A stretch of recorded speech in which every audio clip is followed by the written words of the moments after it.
Hi ಎಲ್ಲರಿಗೂ ನಮಸ್ತೆ. ನನ್ನ ವಿಡಿಯೋನ ನೋಡ್ತಿರೋ ಎಲ್ಲ ವ್ಯೂವರ್ಸ್ಗೂ ವೆಲ್ಕಮ್ ಬ್ಯಾಕ್ ಟು ಸ್ವರ ವ್ಲಾಗ್ಸ್ ಯೂಟ್ಯೂಬ್ ಚಾನಲ್. ಇವತ್ತು ಭಾನುವಾರಕ್ಕಿಂತ ಮಿಗಿಲಾಗಿದ್ದು ಅಂತಂದ್ರೆ ಇವತ್ತು ಭೀಮ್ನ ಅಮಾವಾಸ್ಯೆ. ಈ ಭೀಮ್ನ ಅಮಾವಾಸ್ಯೆ ಹಬ್ಬನ ನಾವು ನಮ್ಮನೇಲಿ ಚೆನ್ನಾಗಿ ಮಾಡ್ತೀವಿ. ಅಂದ್ರೆ ನನ್ನ ಮದುವೆ ಆಗಿದ್ದು ವರ್ಷದಿಂದ ಈ ವರ್ಷದವರೆಗೂ ನಾನು ಪ್ರತಿ ವರ್ಷ ಭೀಮ್ನ ಅಮಾವಾಸ್ಯೆ ಹಬ್ಬನ ಮಿಸ್ ಮಾಡ್ದೇನೆ ಮಾಡ್ತೀನಿ. ಸೊ ಈ ವರ್ಷನೂ ಮಾಡಲೇಬೇಕಲ್ವಾ, ಹಾಗಾಗಿ ಬೆಳಗ್ಗೆನೆ ಬೇಗ ಎದ್ದು ಮನೆಯೆಲ್ಲ ಕ್ಲೀನ್ ಮಾಡಿ ದೇವ್ರ ಫೋಟೋ ಎಲ್ಲ ರೆಡಿ ಮಾಡಿ ನಾನು ಫ್ರೆಶ್ ಅಪ್ ಆಗಿ ಬಂದು ಕೂತ್ಕೊಂಡು ಸ್ವಲ್ಪ ಹೊತ್ತು ರೆಸ್ಟ್ ಮಾಡ್ತಾ ಇದ್ದೀನಿ. ನಾನಿಲ್ಲಿ ಮನೆ ಕ್ಲೀನಿಂಗ್ ದೇವ್ರ ಫೋಟೋ ಎಲ್ಲ ರೆಡಿ ಮಾಡ್ಕೊಳ್ಳೋ ವಿಡಿಯೋನ ಹಾಕಿಲ್ಲ, ಬಿಕಾಸ್ ನನ್ನ ಲಾಸ್ಟ್ ವ್ಲಾಗಲ್ಲಿ ಅದೆಲ್ಲ ತೋರಿಸಿದ್ದೀನಲ್ಲ. ಸೊ ಪ್ರತಿ ವ್ಲಾಗಲ್ಲೂ ಅದನ್ನೇ ತೋರಿಸಿದ್ರೆ ನೋಡೋರಿಗೆ ತುಂಬಾ ಬೋರ್ ಅನ್ಸುತ್ತೆ. ಸೊ ಹಾಗಾಗಿ ಎಲ್ಲ ಕೆಲಸ ಆಗಿ ಫ್ರೆಶ್ ಅಪ್ ಆದ್ಮೇಲೆ ನಾನು ವಿಡಿಯೋನ ಸ್ಟಾರ್ಟ್ ಮಾಡ್ಕೊಂಡಿದ್ದೀನಿ. ನಾನು ಇಷ್ಟೆಲ್ಲ ಕೆಲಸ ಮಾಡಿ ನಾನು ರೆಡಿ ಆಗಿದ್ರು ಕೂಡ ನನ್ನ ಮಗಳು ಮತ್ತೆ ನನ್ನ ಹಸ್ಬೆಂಡ್ ಈಗ ಎದ್ದಿದ್ದಾರೆ.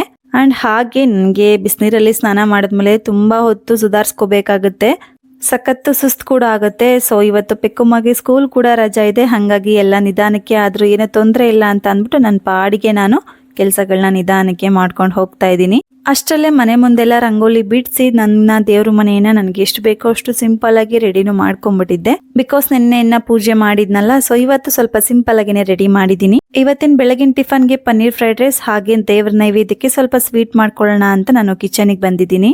ಇವತ್ತಿನ ಸ್ವೀಟ್ ರೆಸಿಪಿಗೆ ನಾನು ಕ್ಯಾರೆಟ್ ಹಲ್ವಾ ರೆಡಿ ಮಾಡ್ಕೊತಾ ಇದ್ದೀನಿ. ಇದಕ್ಕೆ ಒಂದು ಬಾಂಡ್ಲಿಗೆ ತುಪ್ಪ ಹಾಕೊಂಡು ನಮ್ಗೆ ಎಷ್ಟು ಬೇಕು ಅಷ್ಟು ಗೋಡಂಬಿನ ಹಾಕಿ ನೀಟಾಗಿ ಗೋಲ್ಡನ್ ಫ್ರೈ ಮಾಡ್ಕೊಬೇಕಾಗತ್ತೆ. ಒಂದು 2 ರಿಂದ 3 ನಿಮಿಷಕ್ಕೆ ಗೋಡಂಬಿ ನೀಟಾಗಿ ಫ್ರೈ ಆಗೋಗುತ್ತೆ. ಸೊ ಗೋಡಂಬಿ ಫುಲ್ಲು ನೀಟಾಗಿ ಫ್ರೈ ಆದ್ಮೇಲೆ ಅದನ್ನ ತೆಗೆದು ಒಂದು ಬೌಲ್ಗೆ ಎತ್ತಿಟ್ಕೊತಾ ಇದ್ದೀನಿ.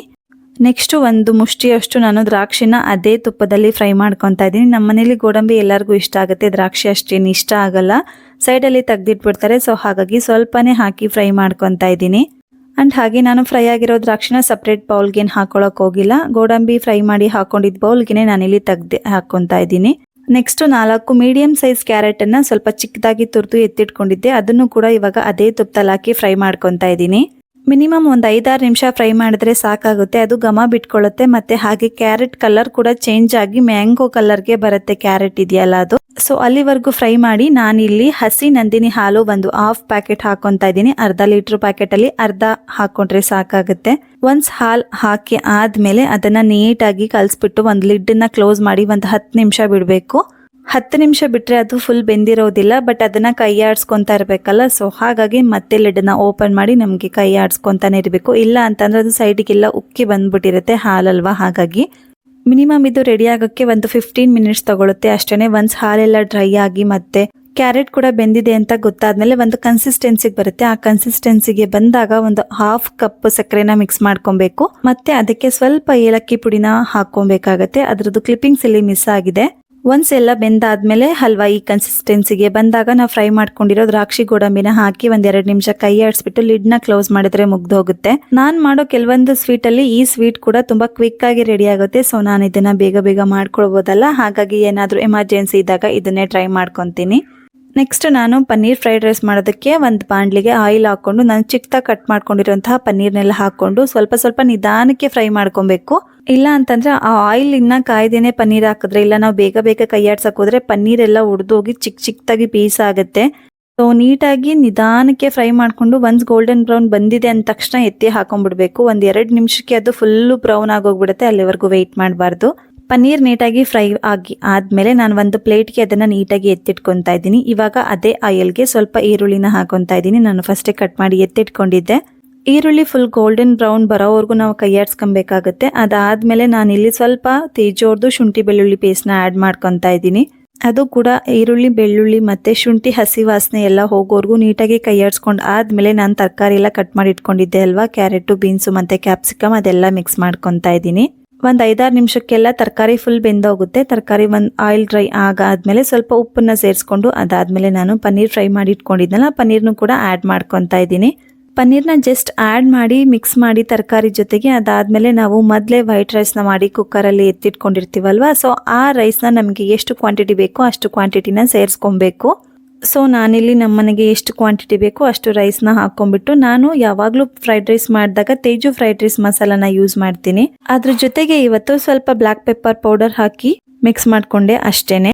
ಸೊ ಇಷ್ಟೇ ಖಾರಕ್ಕೆ ನಾನು ಮೆಣಸಿನ್ಕಾಯಿ ಇಲ್ಲ ಖಾರದ ಪುಡಿ ಎಲ್ಲ ಬಳಸೋಲ್ಲ, ಇಷ್ಟು ಬೆಳೆಸಿದ್ರೆ ಸಾಕು. ಸೇಮ್ ಆಸ್ ಇಟ್ ಈಸ್ ಹೋಟೆಲಲ್ಲಿ ಸಿಗೋ ಥರನೇ ಟೇಸ್ಟ್ ಮತ್ತು ಲುಕ್ ವೈಸ್ ಕೂಡ ಆಸ್ ಇಟ್ ಈಸ್ ಇರುತ್ತೆ. ಒಂದ್ಸತಿ ಟ್ರೈ ಮಾಡಿ ಚೆಕ್ ಮಾಡಿ, ನಿಮಗೂ ಕೂಡ ತುಂಬಾ ಇಷ್ಟ ಆಗುತ್ತೆ.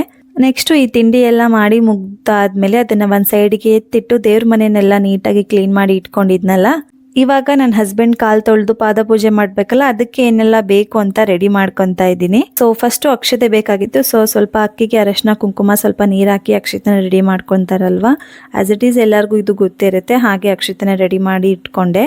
ಅದಾದಮೇಲೆ ನಮಗೆ ಕೈ ಕಟ್ಟಕ್ಕೆ ಕಂಕಣ ಬೇಕಾಗುತ್ತಲ್ವ, ಸೊ ಸ್ವಲ್ಪ ಬಿಡಿ ಹೂ ತಂದಿದ್ರಲ್ಲ, ಆ ಬಿಡಿ ಹೂವಲ್ಲಿ ಯಾವುದೆಲ್ಲ ಚೆನ್ನಾಗಿದೆ ಅದನ್ನೆಲ್ಲ ಎತ್ತಿ ಕಂಕಣನೂ ಕೂಡ ರೆಡಿ ಮಾಡೋಣ ಅಂತ ಮಾಡ್ಕೊತಾ ಇದ್ದೆ. ನಾನು ಒಂದೆರಡು ದಿವಸದಿಂದ ಬೇಗ ಇದ್ದು ಉಪವಾಸ ಇದ್ದು 11 ಗಂಟೆವರೆಗೂ ಪೂಜೆ ಮಾಡ್ತಿರೋದ್ರಿಂದ ನನಗೆ ತುಂಬಾ ಅಂದರೆ ತುಂಬ ಜಾಸ್ತಿನೇ ಸುಸ್ತಾಗ್ತಾ ಇತ್ತು. ಪೆಕ್ಕುಮ್ಮ ಸ್ಕೂಲ್ಗೆ ಹೋಗೋಷ್ಟರಲ್ಲಿ ನಾನು ಸ್ವಲ್ಪ ಹಾಲು ಬಿಸ್ಕೆಟ್ ಆದರೂ ತಿಂದಿರ್ತಿದ್ದೆ ಒಂದು 8 ಗಂಟೆ ಅಷ್ಟರಲ್ಲಿ. ಬಟ್ ಇತ್ತೀಚೆಗೆ ಒಂದೆರಡು ದಿವಸದಿಂದ ಲೇಟ್ ಆಗ್ತಿದೆಯಲ್ವಾ, ಸೊ ನನಗೆ ಸಖತ್ತು ಸುಸ್ತು ಮತ್ತು ತಲೆ ತಿರ್ಗೆಲ್ಲ ಬರ್ತಾ ಇತ್ತು. ಆದರೂ ಕೂಡ ಇವತ್ತು ಅದೇ ರೀತಿ ಕಂಟಿನ್ಯೂ ಮಾಡಿದ್ರಿಂದ ನನಗೆ ಇವತ್ತು ಕೆಲಸ ಮಾಡೋಕ್ಕೆ ಆಗಲಿಲ್ಲ. ನಾನು ಈ ಕೆಲಸ ಮಾಡುವಾಗ ಫೋನ್ನ ಟ್ರೈಪೋಡಲ್ಲಿ ಫಿಕ್ಸ್ ಮಾಡಿಬಿಟ್ಟು ಅಪ್ಪ ಮಗಳು ಇಬ್ಬರು ಸ್ನಾನಕ್ಕೆ ಹೋಗಿದ್ರಲ್ಲ, ಸೊ ಅಷ್ಟರಲ್ಲಿ ನಾನು ಕಂಕಣ ರೆಡಿ ಮಾಡೋಣ ಅಂತ ಮಾಡ್ಕೊತಾ ಇದ್ದೆ. ಬಟ್ ಏನಪ್ಪ ಅಂದರೆ ಅವಾಗೆ ಸ್ವಲ್ಪ ಕಣ್ಣು ಮಂಜು ಸುಸ್ತು ಥರ ಆಗ್ತಾನೆ ಇತ್ತು. ನಾನು ಆದರೂ ಕೂಡ ಹೇಳಿದ್ರು ನಮ್ಮ ಮನೆಯವರು ಹಾಲು ಕಾಯಿಸ್ಕೊಂಡು ಕುಡಿದು ಮಾಡಿ ಏನಾಗಲ್ಲ ಅಂತ. ನಿನ್ನ ಮಾತು ಕೇಳಿ ನಾನು ನಿನ್ನೆನೇ ಎಳ್ನೀರು ಕುಡಿದಿದ್ದೀನಿ, ಇವತ್ತು ನಾನು ಏನು ಕುಡಿಯಲ್ಲ ಅಂದ್ಬಿಟ್ಟು ನಾನು ಹಾಗೆ ಕೆಲಸ ಮಾಡ್ತಿದ್ದೆ. ಒಂದ್ಸತಿ ಕಾಲೆಲ್ಲ ನಡುಗೋ ಬರೋಕ್ಕೆ ಶುರು ಆಯಿತು, ಮತ್ತು ತಲೆ ಸುತ್ತೆಲ್ಲ ಬರ್ತಾಯಿತ್ತಾ. ಸೊ ಒಂದ್ಸತಿ ಮತ್ತೆ ಹೋಗಿ ದಿವಾನ ಮೇಲೆ ಹಂಗೆ ರೆಸ್ಟ್ ಮಾಡಿ ಮತ್ತೆ ಎದ್ದು ಬಂದು ಬೇಗ ಬೇಗ ಕಟ್ಟಿ ಮುಗಿಸ್ಬಿಡೋಣ. ಅವ್ರ ಸ್ನಾನದಿಂದ ಬಂದರೆ ತುಂಬ ಟೈಮ್ ಆಗಿ ಹೋಗ್ಬಿಡುತ್ತೆ ಅಂಗಡಿಗೆ ಹೋಗೋಕ್ಕೆ. ನಾನಿವಾಗ ಲೇಟ್ ಮಾಡಿದ್ರೆ ಅಂತ ಅಂದ್ಕೊಂಡು ಮತ್ತೆ ಕಟ್ಟೋಣ ಅಂತ ಬಂದು ಅದೇ ಟ್ರೈಪಾಡಲ್ಲಿರೋ ಫೋನನ್ನು ಆನ್ ಮಾಡಿಕೊಂಡು ಕಟ್ಟೋಕ್ಕೆ ಸ್ಟಾರ್ಟ್ ಮಾಡಿದೆ. ಆಗ್ತಾನೆ ಇರಲಿಲ್ಲ. ಹಿಂಗಾದ್ರೂ ಮಾಡಿ ಆ 3 ಕಟ್ಟಿ ಇಟ್ಬಿಟ್ಟು ಹೋಗ್ಬಿಡೋಣ, ಆಮೇಲೆ ಏನಾದರೂ ಮಾಡ್ಕೊಳ್ಳೋಣ ಅಂತ ಟ್ರೈ ಮಾಡ್ತಾನೆ ಇದ್ದೀನಿ. ಬಟ್ ಆಗಲಿಲ್ಲ. ಆದರೂ ಒಂದ್ಸತಿ ಮತ್ತೆ ಹೋಗಿ ಹೇಳ್ದೆ ನಮ್ಮ ಮನೆಯವ್ರಿಗೆ.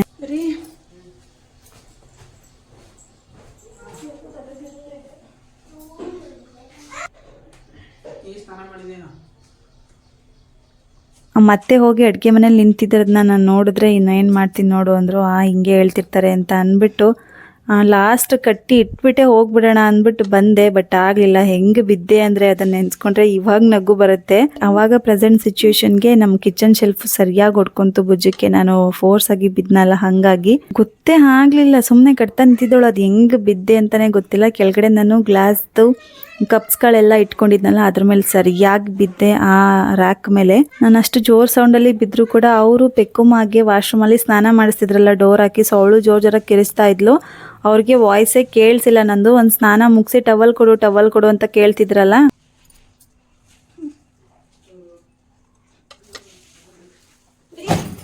ನಾ ಯಾಕೆ ಮಾತಾಡಿಲ್ಲ ಅಂತ ಈಚೆ ಬಂದು ನೋಡಿದಾಗ ನಾನು ಕಿಚನಲ್ಲಿ ಬಿದ್ದುಬಿಟ್ಟಿದ್ದೆ ಅಂತ ನನಗೂ ಗೊತ್ತೇ ಆಗಿಲ್ಲ. ಬಂದು ಎಬ್ಬರಿಸಿದ್ರು.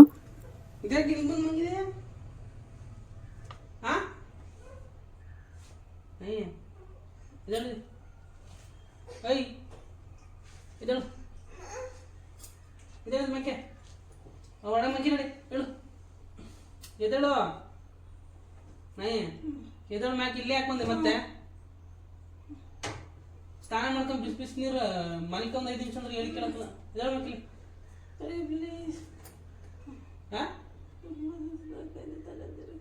ಇನ್ನೇರ್ಲಿ ಬಾಂದರು ಎದಳಿದ ಮ್ಯಾಕಲ್ಲಿ ಮನಸ್ತೀನಿ. ಅಲ್ಲಿಂದ ಬಂದು ಇಲ್ಲಿ ಮಲಗಿದ್ದೀರ ರೊಟ್ಟ ಅದನ್ನ ಕೇಳ ಮ್ಯಾಕೆ ತಲೆನೂ ಹರ್ಸ್ಕೊಂಡಿಲ್ಲ, ಏನೂ ಹರ್ಸ್ಕೊಂಡಿಲ್ಲ. ಇದಳಿ ಅಲ್ಲಿ ಮನಸ್ತೀನಿ.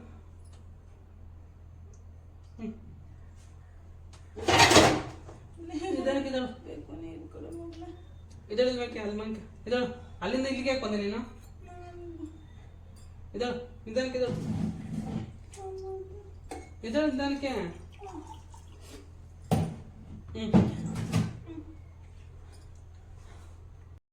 ಅವ್ರು ಹಂಗೆ ಮನಗಿಸಿ ಹಿಂಗೆ ಬಂದಿದ್ದು 5 ನಿಮಿಷಕ್ಕೆ ಮತ್ತೆ ಎದ್ದು ಬಂದ್ಬಿಟ್ಟೆ. ಅವಾಗ ನನ್ನ ಹಸ್ಬೆಂಡು ರಿಯಾಕ್ಷನ್ ನೋಡಿದ್ರೆ ನನಗೆ ಇವಾಗ ನಗು ಬರುತ್ತೆ. ನಾಯಿ ಬಾಲಕ್ಕೆ ದಬ್ಬೆ ಕಟ್ಟಿದ್ರು ಅಷ್ಟೇ, ಎಷ್ಟು ಕಟ್ಟಿದ್ರು ಡೊಂಕೆ ಬಿಡು ಅಂತ ಅಂತಿದ್ರು ನನಗೆ. ಏನಂದರೆ ಉಪವಾಸ ಮಾಡಿ ಪೂಜೆ ಮಾಡಬೇಕು ಅಂತ ಏನಿಲ್ಲ. ನಾನು ಫಸ್ಟ್ ಸ್ಟಾರ್ಟಿಂಗ್ ವರ್ಷ ಮದುವೆ ಆಗಿದ್ದ ವರ್ಷ ಭೀಮ್ ಅಮಾವಾಸ್ಯೆ ಬಂದಾಗ ನಾನು ಪೆಕ್ಕುಗೆ ಒಂದು 7 ಮಂತ್ಸ್ ಪ್ರೆಗ್ನೆಂಟ್. ಅವಾಗ ಆ ಟೈಮಲ್ಲಿ ನಾನು ಸ್ಕೂಲ್ಗೆ ಟೀಚರಾಗಿ ಕೆಲಸ ಕೂಡ ಹೋಗ್ತಾ ಇದ್ದೆ. ಅವತ್ತು ನನಗೆ ಬೆಳಗ್ಗೆ ಪೂಜೆ ಮಾಡೋಕ್ಕೆ ನನ್ನ ಹಸ್ಬೆಂಡ್ ಸಿಕ್ಕಿರಲಿಲ್ಲ. ಸೊ ಸ್ಕೂಲು 3:30ಗೆ ಬಿಟ್ಟು ನನ್ನ ಮನೆಗೆ 4 o'clock ಹಂಗೆ ಬಂದ ಮೇಲೆ ನಾನು ಏನು ತಿಂದಿಲ್ಲದೆ ಪೂಜೆ ಮಾಡಿದ್ದೆ. ನೀರು ಹಾಲು ಅಷ್ಟೇ ಕುಟ್ಕೊಂಡಿದ್ದು ಸ್ಕೂಲಿಂದ ವಾಪಸ್ ಬಂದು ಅವ್ರಿಗೆ ಪಾದ ಪೂಜೆ ಮಾಡಾದ್ಮೇಲೆ ನಾವು ಊಟ ಮಾಡಿದ್ದೆ. ಸೊ ಈ ಟೈಮು ಹಾಗೆ ಮಾಡೋಣ ಅಂಡ್ ಪ್ರತಿ ವರ್ಷ ನಾನು ಹಾಗೆ ಮಾಡ್ತಿರೋದು ಕೂಡ ಅನ್ಕೊಂಡು ನಾನು ಇಷ್ಟೆಲ್ಲ ರೆಡಿ ಮಾಡ್ಕೊಂಡೆ. ಬಟ್ ಅದು ನೋಡಿದ್ರೆ ಏನೋ ಮಾಡಕ್ ಹೋಗಿ ಏನೋ ಆಗೋಯ್ತು ಅನ್ನೋ ತರ ಆಯ್ತು. ಭುಜ ಅಂತೂ ಸಖತ್ ಪೇನ್ ಆಗ್ತಾ ಇತ್ತು ನನಗೆ. ಕೈ ಎಡಗಡೆ ಕೈ ಎತ್ತಕ್ಕೆ ಆಗ್ತಿರ್ಲಿಲ್ಲ, ಬಲಗಡೆ ಕೈಲಿ ಒಂದ್ರಲ್ಲೇ ಕೆಲಸ ಮಾಡ್ತಿದ್ದೆ. ಬಿಕಾಸ್ ಅದು ಶೆಲ್ಫ್ ಒಡ್ಕೊಂಡ್ಬಿಟ್ಟು ಜಾಸ್ತಿ ನೋವಾಗಿತ್ತಲ್ಲ, ಹಂಗಾಗಿ ಏನಾದ್ರೂ ಮಾಡ್ಕೊ ಕೇಳೋರ್ಗಾದ್ರೆ ಏನಾದ್ರೂ ಹೇಳ್ಬೋದು ಅಂತ ಗೊಣಗ್ತಾ ಇದ್ರು. ಸೊ ನಾನು ಏನಾದರೂ ಹೇಳ್ಕೊಳ್ಳಿ ಅಂತ ಪೂಜೆ ಮಾಡೋಣ ಅಂತ ಪೂಜೆ ಮಾಡ್ತಾ ಇದ್ದೀನಿ. ನನಗೇನು ಇಷ್ಟು ಬೆಳಗ್ಗೆಯಿಂದ ಎದ್ದು ಸುಸ್ತಾಗಿದ್ರು ಕೂಡ ಬಿದ್ದಿದ್ರು ಕೂಡ ಪೂಜೆ ಮಾಡಬೇಕು. ಬಿಕಾಸ್ ಆ ಪೂಜೆನ ಮಾಡ್ತಿರೋದೇ ನನ್ನ ಗಂಡ ಮಗು ಚೆನ್ನಾಗಿರ್ಲಿ ಅಂತ ಅಂದ್ಬಿಟ್ಟು. ನನ್ನ ಮೈಂಡ್ಸೆಟ್ ಹಾಗೇನೆ, ಪೂಜೆ ಏನಾದರೂ ಸ್ಟಾಪ್ ಆದರೆ ನಾನು ಮಾಡಬೇಕಾಗಿರೋ ಪೂಜೆನ ಅವ್ರ ಕೈಲಿ ಮಾಡಿಸಿದ್ರೆ ದೇವ್ರು ನಾನು ಕೇಳಿದ್ದು ಕೊಡಲ್ವೇನೋ, ನಾನು ಕೇಳಿದ್ದಕ್ಕೆ ಅಸ್ತು ಅನ್ನಲ್ವೇನೋ ಅಂತ ಮೈಂಡ್ಸೆಟ್ ಹಾಗೆ ಇದೆ ನಂದು. ಸೊ ಹಾಗಾಗಿ ನಾನೇ ಪೂಜೆ ಮಾಡಬೇಕು ಅಂತ ಮತ್ತೆ ಪೂಜೆ ಮಾಡ್ತಾ ಇದ್ದೀನಿ. ಬಟ್ ನಾನು ಇದನ್ನು ಯಾಕೆ ವಿಡಿಯೋದಲ್ಲಿ ಹೇಳಿದ್ದೀನಿ, ತೋರಿಸ್ತಾ ಇದ್ದೀನಿ ಅಂತಂದರೆ, ನನ್ನ ವ್ಯೂವರ್ಸ್ ಮತ್ತು ನನಗೆ ತುಂಬ ಜನ ಟೆಕ್ಸ್ಟ್ ಮಾಡೋರು ಕೂಡ ನನ್ನ ಮಂತ್ ಅಷ್ಟೇ ಪ್ರೆಗ್ನೆನ್ಸಿ ಮತ್ತು ನನ್ನ ಮಂತ್ಗಿಂತ ಜಾಸ್ತಿ ಪ್ರೆಗ್ನೆನ್ಸಿ ಅವರಿದ್ದಾರೆ. ಅವರಲ್ಲಿ ತುಂಬ ಜನ ಈ ವ್ಲಾಗ್ಸ್ ಯೂಟ್ಯೂಬ್ಸ್ ಎಲ್ಲ ಮಾಡಲ್ಲ. ಸೊ ನಾನು ಮಾಡ್ತಿದ್ದೀನಲ್ವ, ಸೊ ಈ ಎಕ್ಸ್ಪೀರಿಯನ್ಸ್ನ ಶೇರ್ ಮಾಡಿಕೊಂಡ್ರೆ ಅವರು ಕೂಡ ನೋಡಿ ಗೊತ್ತಾಗುತ್ತೆ. ನನಗೆ ಇವತ್ತು ಗೊತ್ತಾಯ್ತಲ್ಲ, ಉಪವಾಸ ಇದ್ದು ಇದೆಲ್ಲ ಮಾಡೋಕ್ಕೋದ್ರೆ ಹೆಂಗಾಗುತ್ತೆ ಅಂದ್ಬಿಟ್ಟು. ಸೊ ಅವ್ರಿಗೂ ಸ್ವಲ್ಪ ನನ್ನ ಕಡೆಯಿಂದ ಇನ್ಫಾರ್ಮೇಷನ್ ಸಿಗುತ್ತೆ ಆ್ಯಂಡ್ ಹೆಲ್ಪ್ ಆಗುತ್ತೆ ಅನ್ನೋದಕ್ಕೋಸ್ಕರ ನಾನು ಇದನ್ನು ವಿಡಿಯೋದಲ್ಲಿ ತೋರಿಸಿದ್ದೀನಿ ಮತ್ತು ಕ್ಲಿಪ್ಪಿಂಗ್ಸ್ನ ಆ್ಯಡ್ ಮಾಡಿದ್ದೀನಿ. ಅಷ್ಟರಲ್ಲಿ ಪೂಜೆ ಕೂಡ ಎಲ್ಲ ಮುಗೀತು. ಪೂಜೆ ಎಲ್ಲ ಆದಮೇಲೆ ನಾನು ಸಾಂಬ್ರಾಣಿನ ಕಚ್ಚಬೇಕಿತ್ತು. ಬಟ್ ಹೊರಗಡೆ ತುಂಬ ಗಾಳಿ ಇದ್ದಿದ್ದರಿಂದ ಆ ಸಾಂಬ್ರಾಣಿ ಕೂಡ ನಿಲ್ತಾ ಇರಲಿಲ್ಲ. ಅದನ್ನು ಒಂದು 20 ನಿಮಿಷ ಹಂಗೆ ಇಟ್ಕೊಂಡಿದ್ದಾಯಿತು. ಕರ್ಪೂರ 3 ಕರ್ಪೂರ ಹಾಕ್ಬಿಟ್ಟಿದ್ದೆ, ಒಂದಾದರೆ ಸರಿ ಆಗ್ತಿತ್ತು, ಅದು ಉರಿಯೋವರೆಗೂ ಹಂಗೆ ಇಟ್ಕೊಂಡಿದ್ದೆ.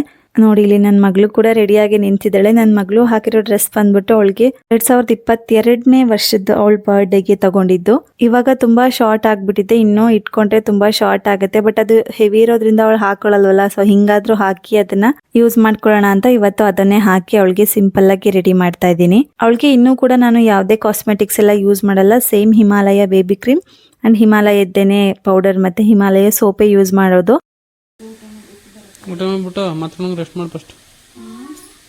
ಊಟ ಮಾಡಿ ರೆಸ್ಟ್ ಮಾಡಿ ಫಸ್ಟ್.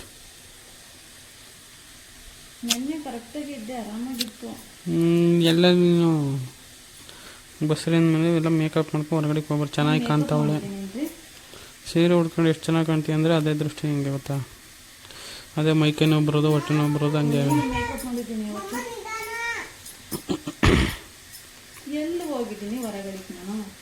ಒಬ್ಬೊಬ್ರದ್ದು ಒಂದೊಂದು ನಂಬಿಕೆ. ನಾನು ಉಪವಾಸ ಇದ್ದು ಪೂಜೆ ಮಾಡಬೇಕು ಅನ್ನೋ ನಂಬಿಕೆ ನಮ್ಮನೆಯವ್ರಿಗೆ.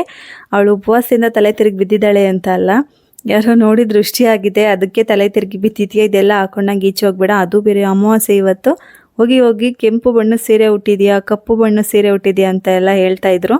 ಏನಂದರೆ ಇವತ್ತು ಇದಾಗಬೇಕು ಅಂತ ಬರೆದಿದ್ರೆ ಅದು ಹಾಗೆ ಆಗುತ್ತೆ, ಅದಕ್ಕೆ ಬೇರೆ ಕಾರಣಗಳೇನು ಉಳಿಯಲ್ಲ, ಅದು ಹೋಗೋದಕ್ಕೆ ಹಾಗೆ ಆಗುತ್ತೆ. ಸೊ ನನಗೂ ಇವತ್ತು ಆಯಿತು ಅಷ್ಟೇ, ಇನ್ನೇನು ಇಲ್ಲ.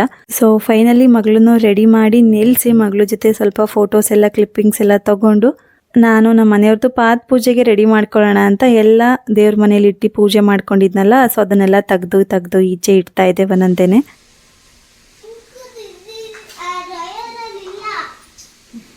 ಅಮ್ಮ ಎತ್ತಿಡ್ತಾವಳೆ, ಬಗ್ಗಾಡ್ತಾವಳೆ, ಹೋಗಿ ಎತ್ತಿಡು ಒಂಚೂರ. ಅವೆಲ್ಲನೂ ಎತ್ತಿಡ್ಕೊಡೋವು. ಅಮ್ಮ ಬಗ್ಬಾರ್ದು ತಾನೆ.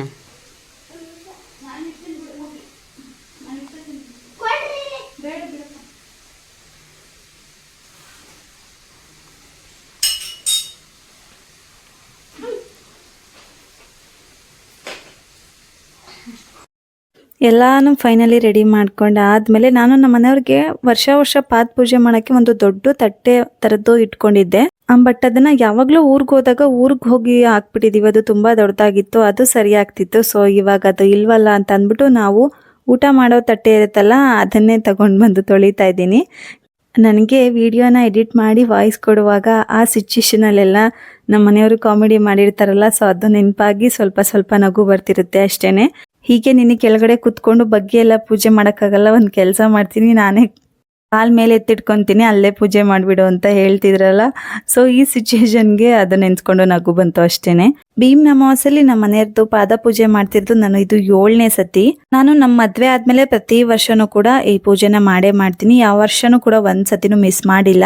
ಈ ಪೂಜೆನ ಎಲ್ಲರೂ ಮಾಡಲೇಬೇಕು ಅಂತ ಇಲ್ಲ. ಅಂಡ್ ಇನ್ನೊಂದು ಏನಂದರೆ, ಈ ಪೂಜೆ ಬಗ್ಗೆ ಕೆಲವ್ರಿಗೆ ಗೊತ್ತೇ ಇರಲ್ಲ, ಬಿಕಾಸ್ ಅವ್ರ ಊರ ಕಡೆ ಮತ್ತು ಅವರ ಮನೆತನದ ಕಡೆ ಎಲ್ಲ ಈ ಪೂಜೆ ಎಲ್ಲ ನಡ್ಸ್ಕೊಂಡು ಬಂದಿರಲ್ಲ.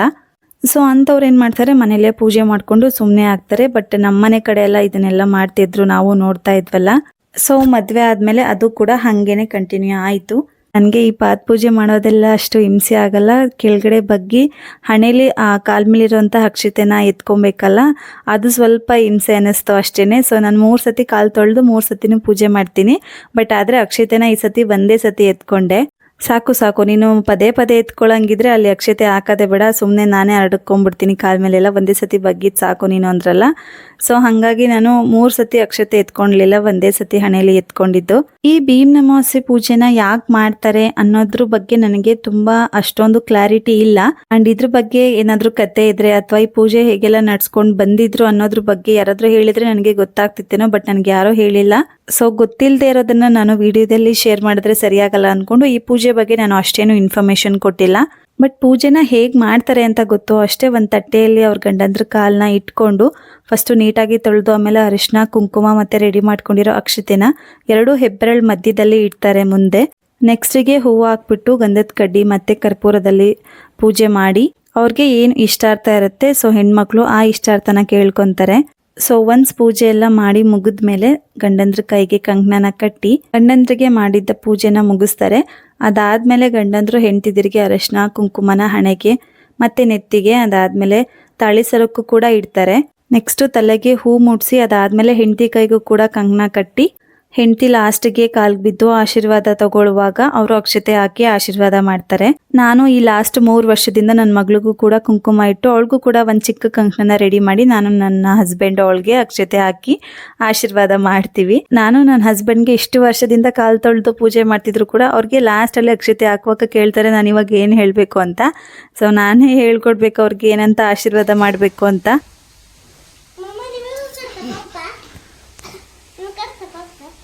ಇಲ್ಲ ಕಟ್ಟಿಸ್ಕೊಂತೀನಿ. ನಾನೇ ಕಾಲಿಗೆ ಬೀಳುವಾಗ ಕೇಳ್ಕೊಂಬಿಟ್ಟಿರ್ತೀನಿ, ನನ್ನ ಜೀವ ಇರೋವರೆಗೂ ನಾನು ಬದುಕಿರೋವರೆಗೂ ಪ್ರತಿ ವರ್ಷವೂ ನಾನು ನನ್ನ ಗಂಡನ ಪಾದ ಪೂಜೆ ಮಾಡಬೇಕು. ಪಾದ ಪೂಜೆ ಮಾಡದೇ ಇರೋವಂಥ ವರ್ಷ ನನ್ನ ಜೀವನದಲ್ಲಿ ಬರೋದೇ ಬೇಡ ಅಂತ ನಾನು ಪ್ರತಿ ವರ್ಷವೂ ಹೀಗೆ ಕೇಳ್ಕೊಂಡಿರ್ತೀನಿ. ನನಗೆ ಈ ದಿವಸ ತುಂಬ ಖುಷಿ ಆಗುತ್ತೆ. ನನಗೆ ಎಲ್ಲ ದಿವಸಕ್ಕಿಂತ ಒಂದು ನಮ್ಮದು ವೆಡ್ಡಿಂಗ್ ಆ್ಯನಿವರ್ಸರಿ ದಿವಸ ಆ್ಯಂಡ್ ಅದಾದಮೇಲೆ ನೆಕ್ಸ್ಟ್ ನನ್ನ ಮಗಳು ಹುಟ್ಟಿದ ದಿವಸ ಲಾಸ್ಟಿಗೆ ನನಗೆ ಯಾವುದೇ ಹಬ್ಬ ಹರಿದಿನ ಏನೇ ಇದ್ರೂ ಕೂಡ ಇಷ್ಟ ಆಗೋದು ಈ ಭೀಮ್ ಅಮಾವಾಸ್ಯೆ ಪೂಜೆ. ಮಿಕ್ಕಿದ್ದು ನಾರ್ಮಲ್ ಹಬ್ಬ ದಸರಾ ದೀಪಾವಳಿ ಇದೆಲ್ಲ ನನಗೆ ಅಷ್ಟೊಂದೇನು ಹೊಸ್ತು ಅವ್ರು ತುಂಬ ಸ್ಪೆಷಲ್ ಅಂತ ಅನ್ಸಲ್ಲ.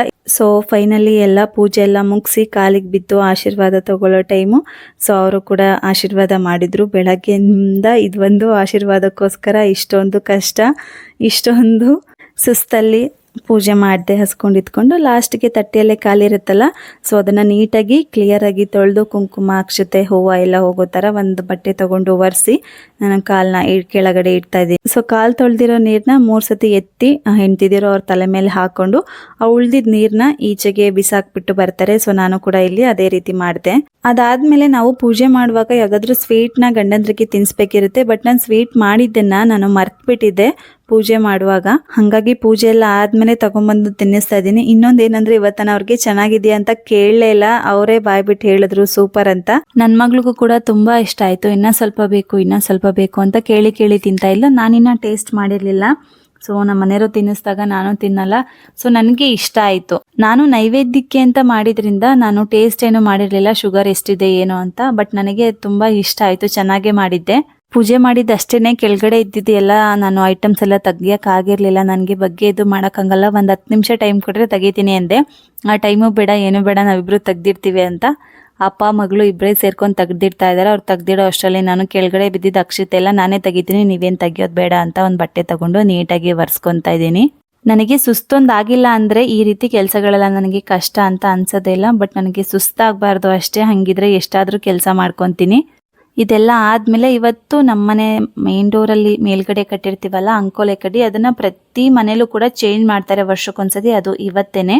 ನಮ್ಮನೆಯವರು ನಿನ್ನೆ ವಾರದ ಪೂಜೆ ಮಾಡಿದಾಗಲೇ ಅದನ್ನು ತಗೊಂಬಂದು ದೇವ್ರ ಮನೇಲಿ ಇಟ್ಟಿದ್ರು. ಇವತ್ತು ಕಟ್ಟೋಣ ಅಂತ ಎಲ್ಲ ರೆಡಿ ಮಾಡ್ಕೊತಾ ಇದ್ದಾರೆ. ಮೊದಲು ಹಳೇದಿರುತ್ತಲ್ಲ ಅಂಕೋಲೆ ಕಡ್ಡಿ, ಅದನ್ನ ಅಲ್ಲಿಂದ ತೆಗೆದು ಆಮೇಲೆ ಹೊಸದನ್ನ ನೇಯ್ತು ಹಾಕ್ಬೇಕು. ಇದನ್ನು ಕೂಡ ಎಲ್ಲರ ಮನೇಲೂ ಕಟ್ತಾರೋ ಇಲ್ವೋ ಅನ್ನೋದನ್ನ ಗೊತ್ತಿಲ್ಲ. ಬಟ್ ನಮ್ಮ ಮನೇಲಿ ಕಟ್ತೀವಿ. ಇದರಲ್ಲಿ ಆಲೋವೆರಾ ಸಸಿ ಇರುತ್ತೆ. ಆ ಆಲೋವೆರಾ ಸಸಿ ಬೆಳ್ಕೊಂಡಂಗೆ ಮನೆ ಕೂಡ ಬೆಳೆಯುತ್ತೆ ಅಂತ ಹೇಳ್ತಾರೆ. ನಾವು ಲಾಸ್ಟ್ ವರ್ಷ ಕಟ್ಟಿದ್ದು ತುಂಬಾ ಬೆಳ್ಕೊಂಡ್ಬಿಟ್ಟಿತ್ತು. ನಾವು ಡೋರ್ ಕ್ಲೋಸ್ ಮಾಡಿದ್ರೆ ಡೋರ್ಗೆ ಸಿಗೋಷ್ಟು ಬೆಳ್ಕೊಂಡಿತ್ತು. ಅದು ಬೆಳಿಲಿಲ್ಲ ಅಂದ್ರೂ ಪರವಾಗಿಲ್ಲ, ಫುಲ್ಲು ಒಣಗೋಗ್ಬಾರ್ದು ಅಂತಾರೆ. ಸೊ ನಮ್ಮನೆದೇನೋ ಒಣಗೋಗಿರ್ಲಿಲ್ಲ. ಫೈನಲಿ ಇದೆಲ್ಲ ಮುಗ್ದಾದ್ಮೇಲೆ ತಿಂಡಿ ತಿನ್ನೋ ಟೈಮ್ 11 ಗಂಟೆ ಆಗಿತ್ತು. ಬೆಳಗ್ಗೆ ತಿಂಡಿ ಎಲ್ಲ ಹಾಕೊಟ್ಟೆ. ನಮ್ಮನೇಲಿ ಏನಂದ್ರೆ ಒಬ್ರಿಗೆ ಇಷ್ಟ ಆಗಿದ್ದು ಇನ್ನೊಬ್ರಿಗೆ ಇಷ್ಟ ಆಗಲ್ಲ.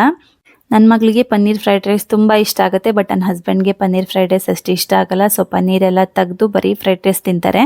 ನನಗೂ ಅಷ್ಟೇ ಸುಸ್ತಾಗಿತ್ತಲ್ಲ, ಸೊ ಹಾಗಾಗಿ ಕರೀತಾನೆ ಇದ್ರು, ನೀನು ಹಾಕೊಂಡು ಬಾ ಅಂತ. ಸೊ ನನ್ನ ಮಗಳಿಗೆ ನನಗೆ ಎಲ್ಲರಿಗೂ ಒಟ್ಟಿಗೆ ಹಾಕೊಬಂದು ಟಿಫನ್ ಮಾಡೋಣ ಅಂತ ಕುತ್ಕೊಂಡ್ವಿ.